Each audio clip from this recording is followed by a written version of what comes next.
Le premier défi, c'est la vitesse de la croissance démographique. De 1804 à 1927, elle est passée de 1 à 2 milliards d'habitants dans le monde en 123 ans.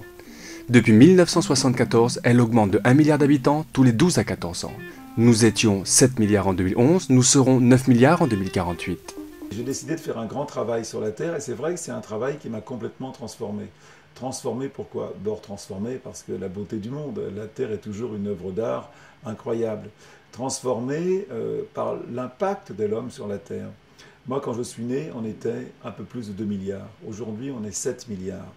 Dans ma vie d'homme, j'aurais vu la population du monde tripler. La question de la démographie, c'est un couteau à double tranchant.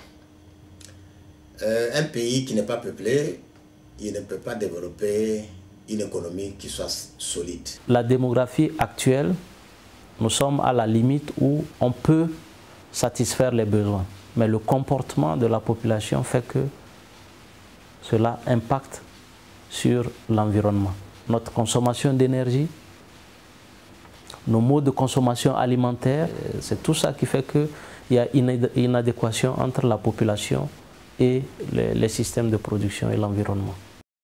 En 2010, nous étions 1 milliard d'habitants en Afrique. Nous serons 1,5 milliard en 2030 et 2,2 milliards en 2050. Cette croissance démographique n'est pas que un défi. La population est jeune, la moyenne d'âge est de 18 ans. Ces jeunes sont une chance pour notre développement, si nous préparons les emplois, les habitats et les ressources pour les accueillir, sans détruire notre environnement.